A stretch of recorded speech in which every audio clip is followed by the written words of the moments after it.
On a voulu maintenir le tampon. Donc, mais on savait que le temps qui nous est imparti par rapport à l'organisation de la marche, on a mis tous nos moyens pour organiser ça et le temps ne nous était pas du tout favorable. Mais on a décidé qu'on maintient, même si c'est 5 personnes, on maintient en se préparant pour que les jours à venir, on rebelote encore pour atteindre au maximum, au minimum 30 000 personnes. Donc le bilan est positif parce qu'on a vu, malgré qu'on n'a pas fait une publication sur les flyers, malgré qu'on n'a pas fait le tapage comme on a l'habitude de faire, mais au moins il y a eu des gens qui ont répondu. Et n'oubliez pas qu'on est les derniers jours du Ramadan, que les gens se préparent par rapport à la fête de l'Eid et tout ce qui va de soi. Donc le bilan est très positif parce qu'on a eu une réponse. Ne pensez-vous vraiment pas que les gens commencent à se fatiguer réellement par rapport, parce que quand on voit la mobilisation de la semaine dernière, 3 000 personnes, et la mobilisation d'aujourd'hui, on n'a même pas atteint les 100 personnes, donc pensez-vous pas que les gens sont fatigués? Non mais, moi je vais vous envoyer l'acte 5, la marche, on a été à 17 000 personnes. Mais l'acte 6, on a été combien? On a été à 200 personnes. Et les gens avaient pensé que les gens sont commencés à se démobiliser. Mais après, quand on a repris l'acte 8 et l'acte 9, on est arrivé à 23 000 personnes. Donc ce n'est pas significatif. Servez-vous des actes et voyez un peu la différence. Il y a des moments où nous, les organisateurs, on n'a pas le temps de mettre tous les moyens pour rassembler tout le monde. Donc aujourd'hui, on a tenu à, je reviens, comme l'acte 6, on a tenu à maintenir le cap. Mais les actes, je pense, et vous constatez qu'on l'a commencé un peu plus tôt. Parce que maintenant, à 17h, c'est maintenant que les gens commencent à venir. Donc si on avait commencé à 17h, on allait atteindre le nombre de 2000 à 3000 personnes facilement. Pour moi, les gens ne sont pas encore découragés. Au contraire. Et on va vous montrer par preuve que la prochaine manifestation, on a un objectif d'atteindre 30 000 personnes à Marseille et on l'atteindra. Parce que les gens ne seront plus au mois de Ramadan et on aura le temps de réunir tous les éléments.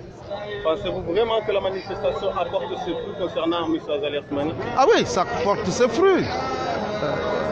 La preuve, la bande d'Azali ne parle que de nous dans les réseaux sociaux. Hein? Si ça ne leur portait pas de préjudice, ils n'allaient pas parler de nous. Si ça ne les emmerdait pas, ils n'allaient pas parler de nous. Mais quand vous regardez dans tous les réseaux sociaux, ils ne parlent que de nous. Aujourd'hui encore, ils organisent des gens en les poussant, des jeunes, hein, ou bien en achetant des gens pour nous insulter, hein, pour nous attaquer. Donc pour nous, ça le préoccupe. Et non seulement que ça le préoccupe, mais on avait une phase 1. Cette phase 1 est terminée. Nous, on était conscients qu'Azali allait jusqu'au bout de son investiture. Mais nous, la phase 1, c'est la prise de conscience de la diaspora comorienne sur le sort de notre pays. Et cette prise de conscience s'est exprimée le dimanche dernier par 23 000 personnes qui ont fait une marche au Vieux-Port. Et maintenant, on va aller à une phase 2, qui est une autre phase, parce qu'aujourd'hui, Azali s'est installé illégalement, et nous, on va dans la phase 2 de réunir toutes les conditions. Et ça prouve aussi, pour la première fois, on trouve que tous les journaux du monde ont parlé de la prise de conscience de la diaspora comorienne. Tous les journaux du monde ont parlé de cet soulèvement et qui demandent à ce qu'Azali quitte le pouvoir. Donc vous avez vu dans AF3, vous avez vu Libération, vous avez vu des journaux de La Réunion, des journaux de l'île Maurice, des journaux du Sénégal, des États-Unis, de l'Arabie Saoudite. Tous ces journaux parlent de cette manifestation. Et puis, ça apporte des fruits. Parce qu'aujourd'hui, en 2016, quand Azali faisait son investiture, il y a eu des présidents des pays qui ont été à l'investiture. Il y a eu des chefs de gouvernement qui étaient à son investiture en 2016. Posez-vous la question, comment ça se fait-il qu'en 2017, il n'y a eu aucun président, en 2019, il n'y a eu aucun président, il n'y a eu aucun chef de gouvernement? Posez-vous cette question. Ce n'est pas le hasard des choses. C'est parce qu'aujourd'hui, il y a un travail qui se fait en amont et en aval. Parce qu'on ne fait que les manifestations. Il y a un travail de fond qui se fait. Et par rapport à ce travail de fond, ça a porté ses fruits. Parce qu'Azali a fait une investiture dont cette investiture, comment peux-tu comprendre qu'aujourd'hui Azali était parti au Sénégal pour assister à l'investiture de Macky Sall? Azali est parti à Madagascar pour assister à l'investiture du président de Madagascar. Il n'y a même pas longtemps. comment ça se fait-il que ces gens-là ne l'ont pas répondu?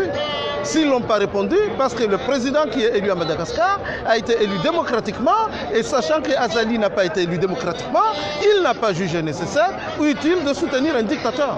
Donc pour vous, ce boycott des chefs d'État, ça suffit par rapport au mouvement que vous faites? Ça ne suffit pas. C'est un jalon parmi des jalons que nous devons poser. C'est un jalon. Et ça, je ne veux pas dire que c'est un premier jalon. C'est un deuxième ou troisième jalon. Aujourd'hui, on n'a jamais parlé de la situation qui se trouve aux Comores au niveau international. Aujourd'hui, on en parle depuis la marche du 23. Aujourd'hui, on a vu qu'on a boycotté cette investiture. Nous, on a fait une contre-investiture qui a permis à tous les chefs d'État de ne pas répondre. C'est un deuxième jalon. C'est un combat dont la finalité, c'est le départ d'Azali. Et cette finalité, vous savez très bien qu'il y a des jalons à poser. Parce que c'est comme une truc pyramidale. Et on pose ce jalon au fur et à mesure et nous sommes convaincus qu'on arrivera à ce but. Coûte que coûte, on arrivera à ce but. Donc, ce qu'on veut, c'est le retour d'état de droit. Ce qu'on veut, c'est la cessation de la dictature. Ce qu'on veut, c'est libérer tous les prisonniers qui ont été emprisonnés sans aucune cause, sans aucun motif, sans aucun jugement. Et nous demandons... Les prisonniers, M. Azali a fait un geste. Non, mais ce n'est pas un geste, c'est une poudre aux yeux. Vous trouvez ça que c'est un geste? Parce que ce n'étaient pas des prisonniers, c'était des otages. Parce que des gens qui ont été pris, dont la police n'a pas fait procès verbal, dont la justice n'a pas signifié aucun mot. Je prends l'exemple de Sidi. Sidi a été emprisonné 8 mois sans qu'il soit entendu par la police, soit qu'il soit entendu par la justice, et il a été libéré. Donc ce sont des otages. Nous avons affaire à un terroriste, et je pèse mes mots. Nous avons affaire à un terroriste et qui prend les gens en otage. Azali, c'est un terroriste. Et puis, posez-vous la question. Quand il faisait son investiture en 2016, qui lui a fait prêter le serment? C'est une cour constitutionnelle qu'il a démolie lui-même. Il a mis en place une cour suprême qu'il a dit que cour, c'est cour. Et comment ça se fait-il aujourd'hui que même ce cour suprême n'avait pas le droit ni l'habilité de lui faire prêter un serment? Il faut se poser la question. Pourquoi c'est le Moufti aujourd'hui qui a fait prêter le serment à Azali? Et pourquoi pas la Cour suprême, dont il a dit qu'ils ont pris les prérogatives et tous les droits de la Cour constitutionnelle. Donc c'est des questions que les gens doivent se poser, qu'il y a une aiguille sur roche. Dernière question. On va aller. Je t'ai répondu.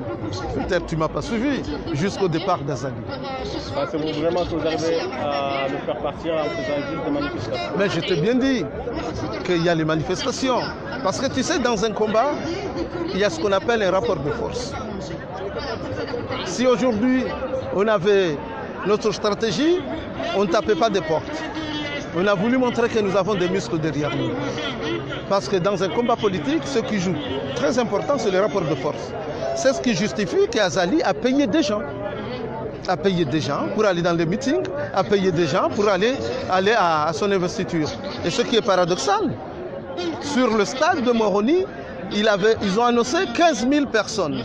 Mais quand ils ont vu que nous, on a atteint les 23 000 personnes sur les réseaux sociaux, ils ont changé encore en disant qu'ils avaient 23 000 personnes ou un stade où il n'y a que 12 000 places assises et qu'ils ne pouvaient pas prendre 15 000 personnes. D'ailleurs, ça a été un problème parce que ces gens se disaient comment pouvez-vous inviter 15 000 personnes sachant qu'on ne pouvait prendre que 12 000 personnes. La réalité, il y avait 12 000 personnes, mais compte tenu qu'il a vu que la contre-investiture a été beaucoup plus représentative que l'investiture, ils étaient obligés, avec ces sous-fifs, de jouer le rôle en disant qu'il y a eu 23 000 après. Nous sommes convaincus qu'une marche, les manifestations ne feront pas descendre Azali, mais nous avons des étapes. Donc aujourd'hui, l'opinion internationale parle. Ce n'est pas nous qui avons forcé la main au niveau de l'opinion internationale. C'est les actions, c'est le rapport de force. Donc le camp a changé de peur aujourd'hui.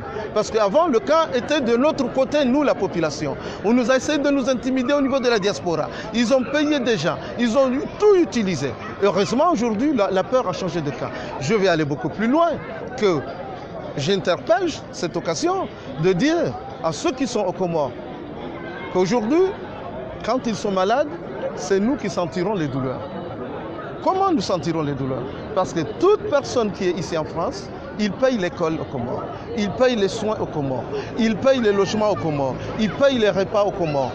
Vous imaginez qu'il y a quelque temps où l'État s'est désengagé de ses responsabilités?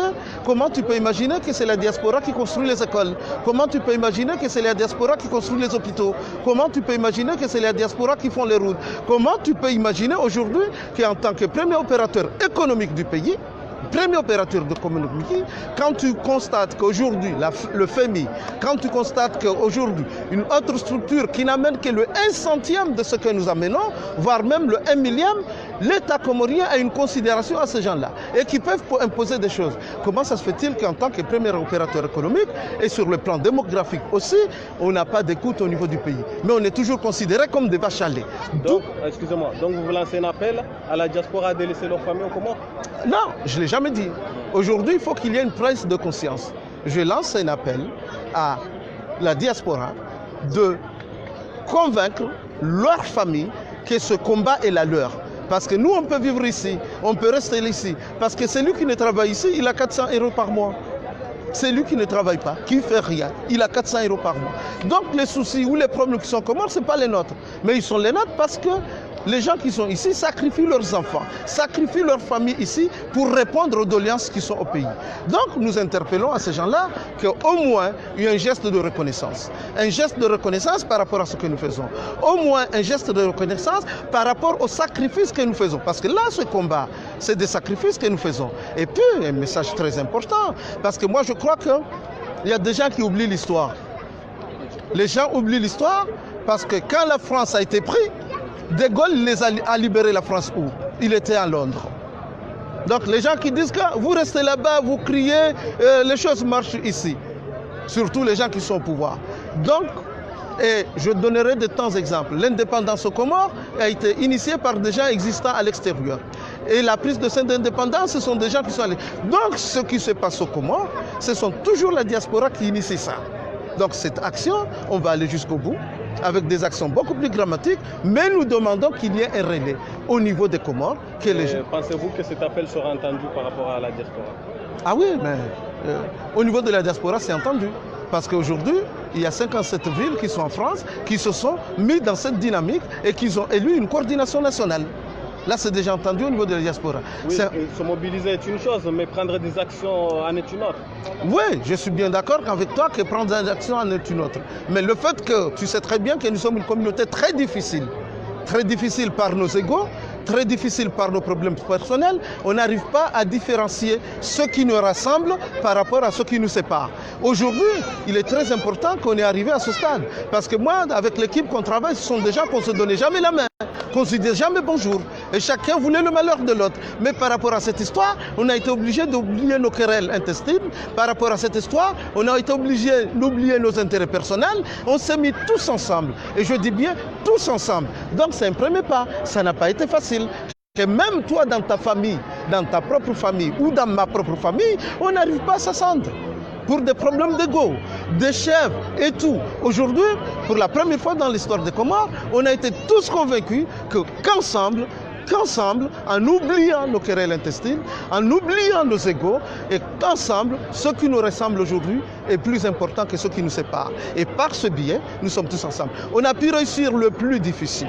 Le plus difficile, c'est de mobiliser les gens. Le plus difficile, c'est que chacun oublie son petit sac. Et ça, on a pu réussir. Maintenant, le reste, ça va partir comme un tapis roulant. Donc, pour les actions à venir, que je n'oserais pas les prononcer là, pour l'instant, parce qu'il y a une coordination nationale, même si je suis le porte-parole de cette coordination nationale, mais chaque chose a son temps. Il y a des actions que vous allez les voir vous-même, sans que ça parle, à partir de ces actions. Donc, je vous rassure, et j'appelle surtout les Comoriens qui sont à l'intérieur. J'interpelle aussi ces hommes politiques qui sont à l'intérieur. Et je saisis cette occasion pour interpeller certains compatriotes qui sont ici en France. Il faut qu'ils comprennent qu'il est vrai que ce combat est un combat citoyen, mais c'est un combat citoyen qui a une finalité politique. Parce qu'on veut dégager Azali. Mais quand on dit dégager Azali, c'est politique. Donc moi j'interpelle mes petits frères, j'interpelle mes sœurs, qu'il faut comprendre qu'il est vrai que c'est un combat citoyen, mais qu'il y a une finalité politique. Dans l'intérêt aujourd'hui, on sait très bien qu'on est contre le système, mais il y a des moments quand il faut rassembler tout le monde pour qu'on puisse atteindre notre objectif. Aujourd'hui, il y a plusieurs personnes, que ce soit les partis politiques, que ce soit les associations, que ce soit la société civile, qui veulent le retour d'état de droit, qui veulent la cessation de la dictature, qui veulent la liberté d'expression. Il est de notre devoir de rassembler toutes ces forces. Une fois qu'on aurait abouti au départ d'Azali, à ce moment-là, chacun portera son petit sac. Ceux qui sont pour la politique, ils continueront leur politique. Ceux qui sont pour le combat citoyen et des droits de l'homme, ils continueront le combat. Mais aujourd'hui, on n'a pas intérêt à se diversifier. On n'a pas intérêt à se partager. Parce qu'on va donner une force à l'ennemi. Comme on dit, diviser pour mieux régner, c'est le slogan de l'ennemi aujourd'hui. Son objectif, c'est de diviser la diaspora. Vous avez vu, il y a des gens qui sont descendus ici en parlant des avantages de la diaspora comori. Mais ces gens-là, ils oublient. Ils oublient qu'Azali, ce n'est pas son premier mandat. Il a fait 7 ans. Ils oublient qu'Azali, durant son premier mandat, il a fait une tournée en France, à Paris, à Lyon, à Marseille. La diaspora l'a donné un document de doléances et de suggestions pour le bien-être du pays. Et Azali n'a rien fait pendant ce mandat. Donc, c'est lui qui trahit, trahira. Comme dit l'adage, c'est lui qui trahit, trahira. Azali a trahi, il trahira. Il a trahi la diaspora pendant son premier mandat, il a trahi tout le monde, il trahira. Donc les gens qui viennent dire qu'aujourd'hui on aura une solution au problème, Azali va diminuer les billets, Azali va diminuer la douane, Azali va diminuer ceci. Il ne faut pas qu'on nous jette du poudre dans les yeux. Parce que Azali, c'est un menteur né. Il respire comme il ment comme il respire. Il n'a jamais respecté un engagement que ce soit. Vous vous rendez compte? Azali a prêté serment en 2016 en disant qu'il respectera la Constitution. Il respectera la Constitution qu'il a mis en place. Et vous avez constaté ce qu'il a fait. Il a aboli la Cour constitutionnelle qui lui a fait jurer le serment. Donc, nous continuons le combat. Juste une question, une dernière question, après j'arrête là. Il y a des gens en fait qui vous reprochent que certains qui ont soutenu Azali hier, comme El Arif, aujourd'hui c'est eux qui sont au devant de la scène. Comment pouvez-vous répondre à ces gens-là alors qu'ils ne savent pas où se placer exactement?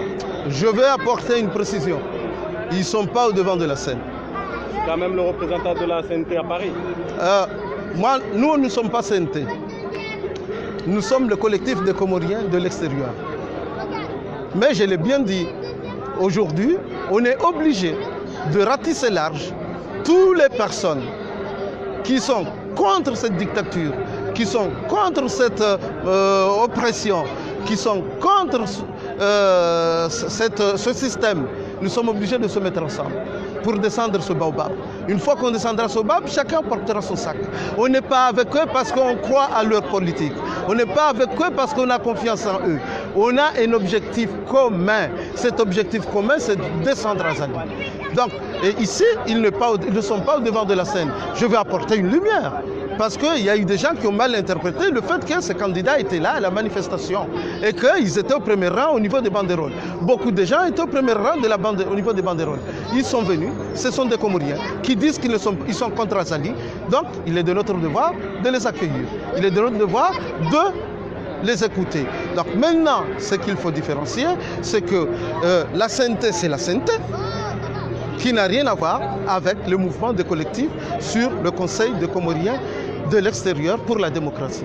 Par contre, on a un objectif commun. Descendre Azali, mais pas seulement Azali, descendre le système. Et en âme et conscience, je sais que certains parmi eux font partie du système. Parce que c'est le système, c'est ce qui nous est arrivé pendant ces 43 ans. Je vous remercie, M. Moi, je vais vous poser juste une dernière question, Monsieur Farid. Cette révolution, si on peut l'appeler ainsi, est celle de Abdallah Agua, puisque Abdallah Agua et Bilal Changama sont ces deux journalistes qui ont initié, qui ont vu venir le système Azali, si vous voulez. Aujourd'hui, ils sont libérés. Est-ce que vous avez quelque chose à leur dire?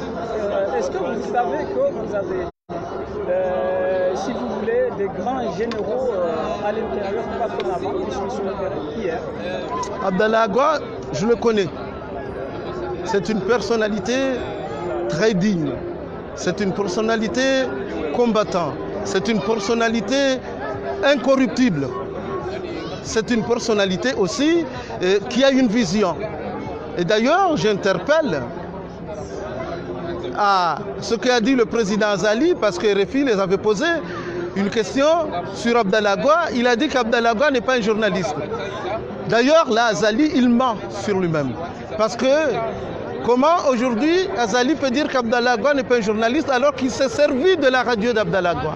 Il s'est servi d'Abdallah Gwa pour arriver au pouvoir. Donc il s'est trompé lui-même qu'il n'était pas journaliste quand il lui servait ses intérêts. Aujourd'hui qu'il ne sert pas ses intérêts, Azali se permet de dire qu'Abdallah Gwa n'est pas un journaliste. Et puis pour Abdallah Gwa lui-même, ouais. Plutôt que Azali. Abdallah Gwa, moi je ne fais que me réjouir. Mais je me réjouir de sa libération après avoir été pris en otage, me réjouir de sa détermination. Quand il est sorti, il a parlé, il a toujours montré sa détermination.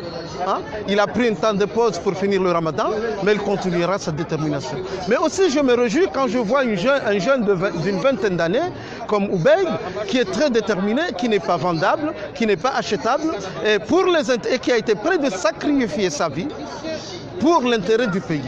Ce que Abdallah a toujours fait. Donc, Abdallah, c'est quelqu'un qui a été prévisible parce que tout ce qui arrivait, il nous a dit avant qu'il soit en prison. Il nous a dit qu'il allait être arrêté. Donc, moi, je pense que c'est quelqu'un qu'il faut le rendre un hommage. Mais ça se limitera, le mot hommage est petit par rapport à ce qu'il fait dans le pays. Merci beaucoup, M. Farid.